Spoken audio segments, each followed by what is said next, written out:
English basic to advance channel में खुशामदीद। नाज़रीन, ये है सबक नंबर 77 यानी लेसन नंबर 77। हमारा कोर्स है जिसमें हम आपको बुनियाद से लेकर एडवांस लेवल तक इंग्लिश समझा रहे हैं, सिखा रहे हैं, जिससे आप ना सिर्फ इंग्लिश लिखना पढ़ना सीख लेंगे बल्कि आप इंग्लिश बोल भी सकेंगे। हमारे तमाम लेसन बहुत इंटरेस्टिंग है, आप शुरू से इनको सब देख सकते हैं। ये हमारी प्लेलिस्ट पे मौजूद है, जो यहाँ पर आपको लिंक नजर आ रहा होगा। आप इस लिंक पे जाकर हमारे लेसन्स को देख सकते हैं। बहुत मुख्तसर लेसन है, बहुत छोटे छोटे लेसन हैं, लेकिन बहुत अच्छे तरीके से बड़ी आसानी से इंग्लिश समझा दी गई है, पढ़ा दी गई है। तो ये लेसन 77 है नाज़रीन, सवालिया जुमलों के बारे में। और सवालिया जुमले 12 टेंसेस हैं, तो उन तमाम टेंसेस के सवालिया जुमले भी बनेंगे। तो सवालिया जुमलों की यह सीरीज जो सबक नंबर 77 से शुरू हो रहे हैं, ये हम आपको 12 लेसन्स में करवा देंगे। तमाम के तमाम सवालिया जुमले कैसे बनेंगे ये इन 12 लेसन्स में आपको समझाने जा रहे हैं। तो आज का लेसन है इंटेरोगेटिव। इंटेरोगेटिव कहते हैं सवालिया को। प्रेजेंट, मौजूदा, इंडेफिनिट टेंस। हमने इंडेफिनिट टेंस तो पढ़ रखा है अपने पिछले लेसन्स में, जो है मौजूदा ज़माने के लामुतनाही वक्त वाले सवालिया जुमले। तो ये हम पढ़ेंगे। और ये क्या होते हैं, चलिए सबक को बाकायदा शुरू करते हैं। इंडेफिनिट टेंस, इसमें सबसे पहले हमने पढ़ा था नाज़रीन प्रेजेंट इंडेफिनिट टेंस। और ये कैसे बना था पहले हम आपको वो समझा देते हैं, और उसके बाद इसका सवालिया कैसे बनेगा वो भी आपको बताएंगे। मौजूदा ज़माना लामुतनाही वक्त वाले जुमले, इसका फॉर्मूला है नाज़रीन। इसमें सबसे पहले सब्जेक्ट होगा, वर्ब की पहली फॉर्म होगी और फिर ऑब्जेक्ट। देखिए इंतहाई सादा टेंस है, लेकिन ये इतना भी सादा नहीं है। जब इसमें वर्ब इस्तेमाल होते हैं फिर उसमें थोड़ी सी समझने वाली बातें हैं, तो वो आपको आसानी से समझा देंगे हम। तो चलिए देखते हैं इंडेफिनिट टेंस और इसकी कुछ मिसालें, इससे पहले कि हम इसको सवालिया अंदाज में सीखें। तो सब्जेक्ट हो गया, वर्ब की पहली फॉर्म होगी और ऑब्जेक्ट हो गया। अब देखिए इसकी मिसालें हमने पढ़ी थी। अली खत लिखता है, तो अली, अब देखिए वर्ब है राइट, तो अली की वजह से वर्ब के साथ हमने एस का इजाफा किया, तो अली राइट्स। देखिए लिखने की इंग्लिश है राइट, तो Ali writes a letter. Letter है ऑब्जेक्ट। दूसरी मिसाल देखिए, हम क्रिकेट खेलते हैं, वी प्ले क्रिकेट, हम क्रिकेट खेलते हैं। यहाँ पर एस या एस का इजाफा नहीं हुआ। अभी आपको बताते हैं ये क्यों नहीं हुआ। मैं एक सेब खाता हूँ, आई ईट। अब यहाँ पर भी एस या ई एस का इजाफा नहीं किया वर्ब के साथ। आई ईट एन एप्पल, मैं एक सेब खाता हूँ। तो ये हो गया प्रेजेंट इंडेफिनिट टेंस। तो चलिए चंद और मिसालें देखते हैं इसको अच्छे तरीके से समझने के लिए। तो ये फॉर्मूला तो हमें पता ही है, सब्जेक्ट, वर्ब की पहली फॉर्म और फिर ऑब्जेक्ट। तो मिसालें मजीद देखते हैं। एमन पेंसिल से लिखती है, तो एमन नाम है, लड़की का नाम है एमन, उसके साथ एस का इजाफा किया गया, राइट की बजाय राइट्स हो गया। वर्ब के साथ एस का इजाफा, तो एमन राइट्स विद पेंसिल, एमन पेंसिल से लिखती है। इसके बाद ज़ैनब हमारे लिए खाना पकाती है, तो ज़ैनब कुक्स, खाना पकाने की इंग्लिश है कुक, लेकिन एस का इजाफा हुआ। ये क्यों हुआ अभी आपको बताते हैं। Zainab cooks dinner, Zainab dinner पकाती है, फॉर के लिए, अस हमारे, तो हमारे लिए ज़ैनब डिनर पकाती है, रात का खाना पका रही है। इल्जा कॉफी बनाती है, इल्जा ये लड़की का नाम है।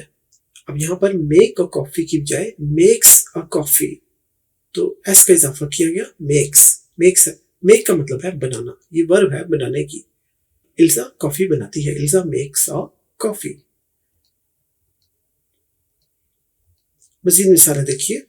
मेरी माँ मुझे जगाती है, जैसे सबकी माएँ सुबह स्कूल के लिए बच्चों को जगाती हैं, तो इसी तरह मेरी माँ मुझे जगाती है। तो माई मदर, मेरी माँ, अब वेक है जगाने की इंग्लिश, लेकिन माई मदर वेक्स, एस का इजाफा हुआ। अभी बताते हैं ये क्यों हुआ। My mother wakes me up, मेरी माँ मुझे उठाती है। अब यहाँ पर है जगाने के लिए अप का यूज किया। My mother wakes me up, मेरी माँ मुझे सुबह जगाती है उठने के लिए। इकबाल किताब पढ़ता है, इकबाल रीड्स, देखिए एस का इजाफा किया, पढ़ने की इंग्लिश तो रीड है लेकिन reads, Iqbal reads a book, Iqbal किताब पढ़ता है। एक और मिसाल देखिए, रजिया कपड़े खरीदती है, तो रजिया लड़की है, बाय खरीदने की इंग्लिश, लेकिन बाइज एस का इजाफा किया, क्या खरीदती है, कपड़े, क्लोथ्स, क्लोथ्स है ऑब्जेक्ट। तो यहाँ पर ये बुक, क्लोथ्स, ये सब ऑब्जेक्ट है और ये सब वर्ब्स है और ये सब सब्जेक्ट है। तो ये हैं चंद मिसालें ताकि आपको प्रेजेंट इंडेफिनिट टेंस की याद दहानी हो सके, हालांकि हमने ये तो पढ़ा है। अब नाज़रीन बहुत ट्रिकी पार्ट, बहुत ही समझने वाली चीज कि इनके सवालिया कैसे बनेंगे। उससे पहले कि हम वो बताएं कि सवालिया कैसे बनेंगे, आपको एक चीज समझनी होगी। चलिए पहले वो चीज समझते हैं। ये है अफराद के बारे में, पर्सन्स। ये लेसन नंबर 49 में यानी सबक नंबर 49 में हम पहले पढ़ चुके हैं, लेकिन अभी सवालिया कैसे बनेंगे बहुत जरूरी है उसको एक बार फिर से समझना। तो चलिए देखते हैं ये क्या है। नसीम एक होता है फर्स्ट पर्सन, फर्स्ट पर्सन है पहला बंदा। यहाँ पर देखिए ये शख्स इन दोनों से बात कर रहा है और ये दोनों इसकी बात सुन रहे हैं, तो ये है फर्स्ट पर्सन जो बात कर रहा है। अब वो एक अकेला बंदा भी हो सकता था जिससे बात करता, या दो भी हो सकते थे, तो अब ये इन दोनों से बात कर रहा है। तो ये फर्स्ट पर्सन है, ये देखिए फर्स्ट पर्सन ये बंदा, और ये जो दो बंदे बात सुन रहे हैं ये है सेकंड पर्सन। इनमें अगर एक भी होता तो सेकंड पर्सन होता, ये दोनों मिल के भी सेकंड पर्सन है, तो ये हो गया सेकंड पर्सन। और फिर देखिए दोनों मिल के भी सेकंड पर्सन है, एक भी होता तो सेकंड पर्सन था। अब फर्स्ट पर्सन यहाँ पर है आई, यानी ये बोलेगा मैं, और जब ये मैं अपने आप को बोलेगा तो इन लोगों को कहेगा, इन दोनों को, चाहे ये एक हो या दोनों मिलके हो, इनको वो यू कहेगा। अब देखिए आपको ये तो समझ में आ गया फर्स्ट पर्सन और सेकंड पर्सन क्या होते हैं। I first person, you second person. अब एक और सिनेरियो देखिए, एक और चीज समझिए, वो है कि अगर ये दो हो जाते, अगर फर्ज करें ये दो बंदे इन दोनों से बात कर रहे होते इकट्ठे, तो फिर ये अपने आप को आई नहीं कहते, बल्कि ये हो जाते वही। देखिए अब ये आई नहीं रहे, ये बन गया वही। अब ये दोनों मिलके कहेंगे इनको वही, कि हम। अब ये मैं नहीं कह सकते, हम कहेंगे अपने आप को। तो आई और वी हो गए फर्स्ट पर्सन, ठीक हो गया। और सेकंड पर्सन तो यू ही रहेगा, चाहे एक हो या ज्यादा हो, लेकिन फर्स्ट पर्सन एक हो तो आई, एक से ज्यादा हो तो वी। अब नाज़रीन एक और चीज देखिए, यहां पर देखिए ये कुछ लोग इन लोगों को देख रहे हैं, ये आपस में बात कर रहे हैं, इनसे कोई बात नहीं कर रहे, लेकिन ये सब इनको सुन रहे हैं। तो इस ग्रुप में कुछ खवातीन हैं और कुछ मर्द हजरात हैं। तो ये क्या हुए, ये सब मिल के थर्ड पर्सन है, यानी जैसे कहते हैं तीसरा शख्स। तो तीसरा शख्स है या तीसरा अशखास का ग्रुप है, तो ये थर्ड पर्सन है। ये हो गया फर्स्ट पर्सन, देखिए एक या दो, सेकंड पर्सन यू एक या दो, और उसके बाद थर्ड पर्सन एक या दो या उनसे ज्यादा। तो ये थर्ड पर्सन है, लेकिन थर्ड पर्सन में देखिए ये है मर्द हजरात, और मर्द हजरात के लिए हम यूज करते हैं ही। ये पहला ही, दूसरा ही और तीसरा ही, तो तीन यहाँ पर ही मौजूद है, ठीक है। उसके बाद इसमें दो शी मौजूद है, एक शी ये है, शी कहते हैं उस लड़की के लिए। जब हमने कहना वो लड़की तो हम शी इस्तेमाल करते हैं, वो लड़की या वो औरत या वो खातून तो हम शी कहते हैं। शी, एक शी और ये है दूसरी शी। तो इसमें दो अदद शी हैं यानी खवातीन हैं, और तीन अदद ही हैं यानी मर्द हजरात हैं। अब ये है थर्ड पर्सन, इनको ही शी या सबको मिला दे तो भी हम इनको दे कहते हैं, इन सबको इकट्ठा दे कहते हैं। मर्द को ही कहते हैं, औरत को शी कहते हैं, लेकिन ये सब है थर्ड पर्सन, एक तीसरा शख्स, एक तीसरा ग्रुप। अच्छा, इसमें अगर इट भी हो तो वो भी थर्ड पर्सन में ही शुमार होता है। इट यूज करते हैं किसी बेजान चीज के लिए या किसी जानवर के लिए, जैसे बिल्ली, किताब, उसके लिए इट यूज करते हैं। तो ही, शी और इट, इन सबको मिलाकर हम दे कह सकते हैं, तो इस ग्रुप को हम कहेंगे दे। लेकिन ये सब कौन है? ये इन दोनों के मुकालमों में, बातचीत में शामिल नहीं है, लेकिन कहीं से ये इनको देख रहे हैं। और ये वो लोग हो गए जो थर्ड पर्सन हुए, जो बातचीत में शामिल नहीं लेकिन मौजूद हैं। तो ये है third person, he, she, it, या एक ग्रुप की सूरत में दे। तो उम्मीद है आपको ये समझ में आ गया होगा फर्स्ट पर्सन क्या होता है, सेकंड पर्सन कौन होते हैं, और थर्ड पर्सन कौन होते हैं। फिर दोहरा लें, फर्स्ट पर्सन जो बात कर रहा हो एक या एक से ज्यादा, सेकंड पर्सन जो बात सुन रहे हो एक या एक से ज्यादा, थर्ड पर्सन जो बातचीत में शामिल नहीं लेकिन वो मौजूद हैं और वो इनको सुन रहे हैं, तो वो हो गए थर्ड पर्सन। उम्मीद है आपको ये कॉन्सेप्ट समझ में आ गया होगा। अब इस कॉन्सेप्ट के बेस पे ये देखिए, आई हो गया मैं, यू हो गया तुम, और ही, शी, इट हो गया वो लड़का, लड़की या कोई जानदार या बेजान। ठीक है, अब मैं एक शख्स मैं है, लेकिन हमने जब देखा कि वो दो हो गए तो वो अपने आप को वी कह रहे थे, हम। इसी तरह यू एक हो या एक से ज्यादा हो, जमा की सूरत में भी वो यू ही रहेगा। तुम अकेले हो या तुम सब लोग हो, वो तुम ही रहेगा, तो यू ही रहता है। ये ऐसे ही है जैसे एक शख्स तकरीर कर रहा हो बहुत बड़े जलसे से, तो वो पूरे जलसे को भी तुम ही कहता है, यू। देखिए, और वो एक शख्स को भी यू ही कहेगा। तो तुम अकेले हो या बहुत ज्यादा हो, यू ही होगा। और ये सब ही, शी, इट मिलकर बन जाएंगे दे, वो सब। उम्मीद है आपको ये अफराद की ये इंग्लिश और first person, second person, third person का कॉन्सेप्ट समझ में आ गया होगा। अगर आप इसको मजीद समझना चाहते हैं तो हमारे लेसन नंबर 49 पे, जिसका लिंक यहाँ मौजूद है, आप पढ़ सकते हैं। इसके बाद नाज़रीन बहुत ही इंपॉर्टेंट चीज सीखने जा रहे हैं।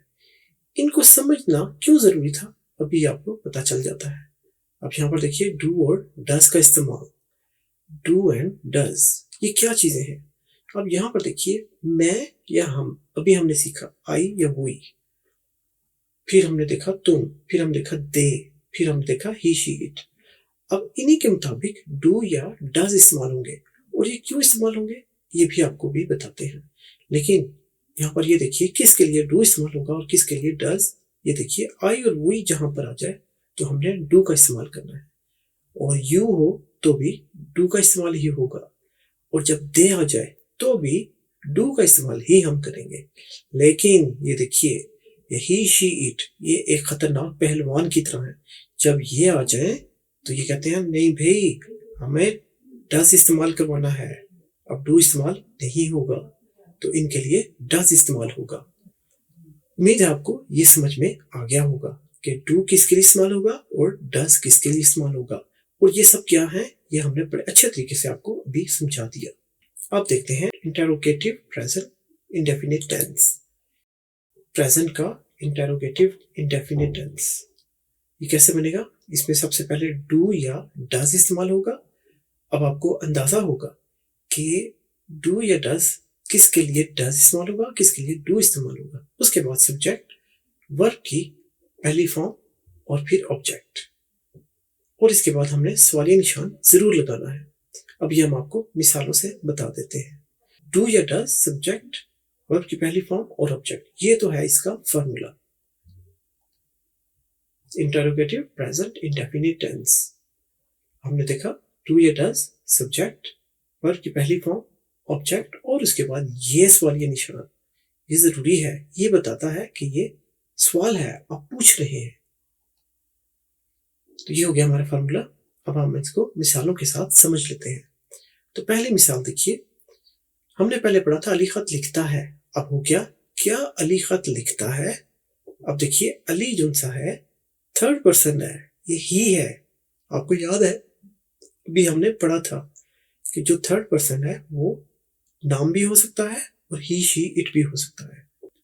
एक शख्स दूसरे शख्स से बात करता है तो वो उसका नाम नहीं लेता, वो उसे तुम कहेगा।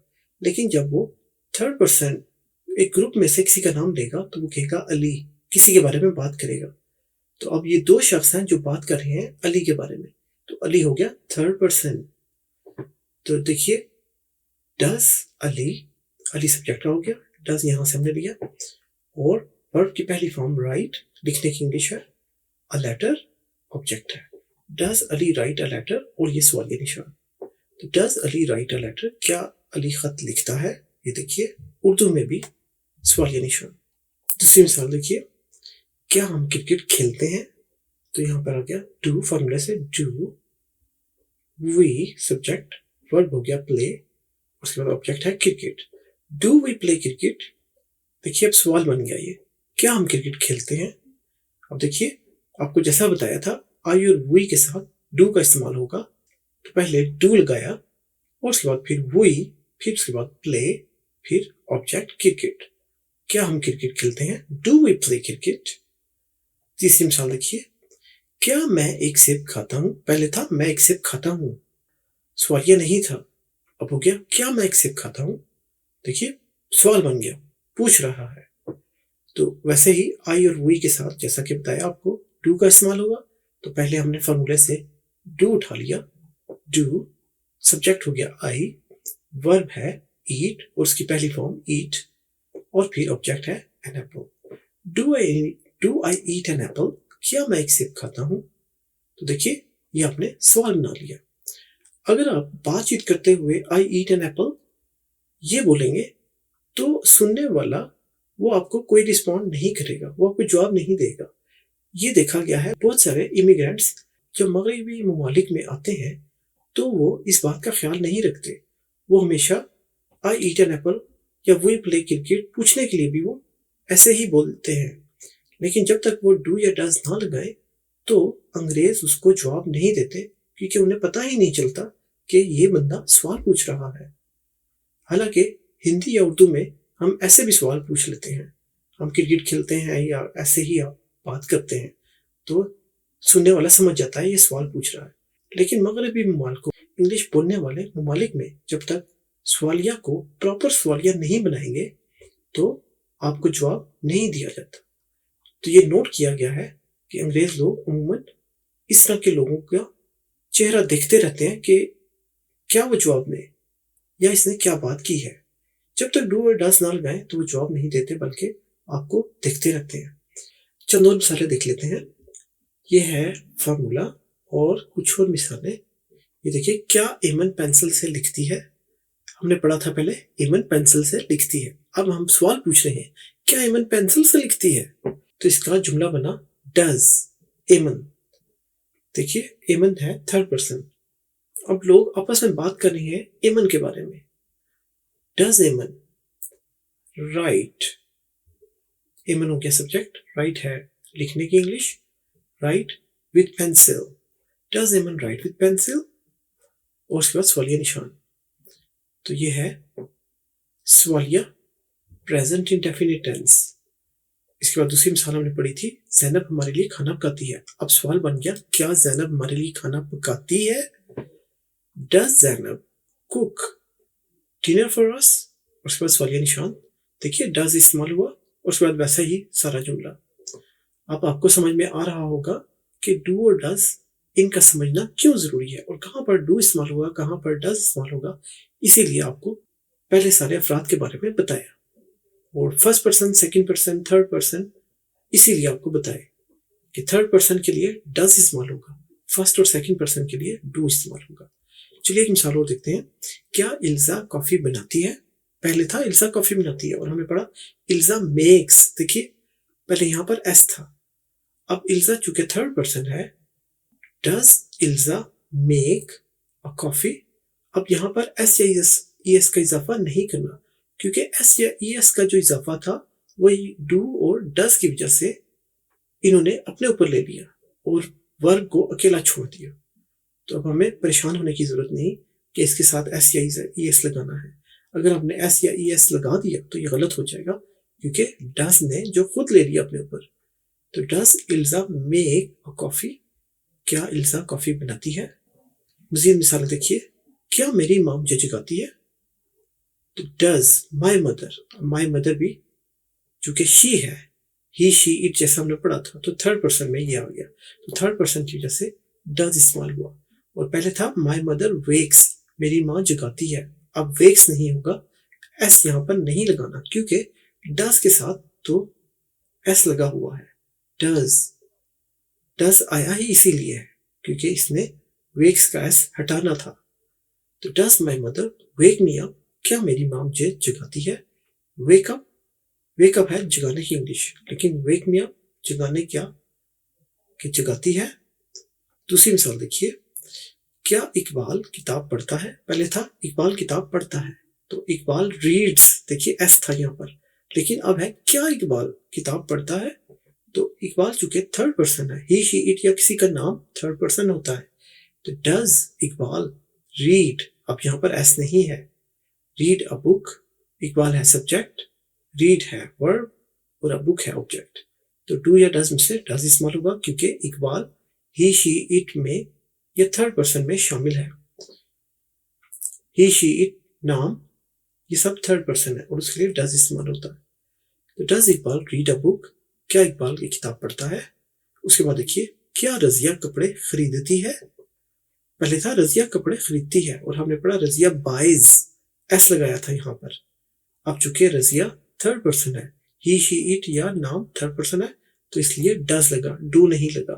तो डज रजिया बाय, अब कोई एस नहीं है यहाँ पर, ख्याल रखना है आपने, वर्ब अकेला ही है।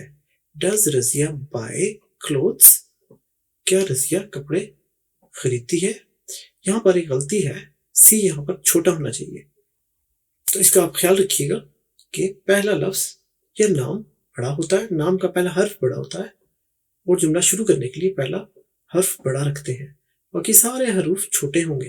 तो यहाँ पर हम माजरत चाहते हैं आपसे, सी यहाँ पर बड़ा है तो इसको छोटा सी होना चाहिए।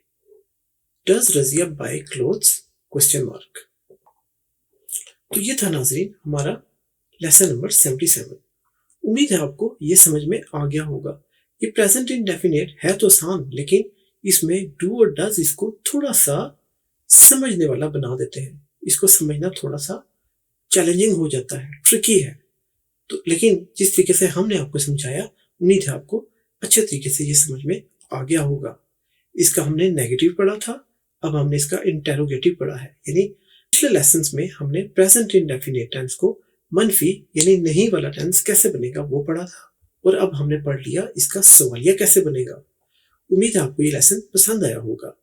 अगर पसंद आया हो तो लाइक जरूर कीजिए और वीडियोस को शेयर भी जरूर कीजिए ताकि सभी लोग अच्छे लेसन हैं इनसे फायदा उठा सके। चैनल को सब्सक्राइब भी कर लीजिए ताकि हमारी हौसला अफजाई हो और आपको नोटिफिकेशन भी मिलते रहे। नाज़रीन, यहाँ पर एक ट्रिकी सवाल है कि जैसा कि आपको बताया कि सी छोटा होना चाहिए, तो इस स्लाइड में एक गलती और भी है, अब आपने कमेंट्स में बतानी है वो क्या है। तो चलिए आपके कमेंट्स का इंतजार रहेगा। तो मिलेंगे हम आपसे अगले लेसन में। अपना बहुत ख्याल रखिएगा, तब तक के लिए अल्लाह हाफिज।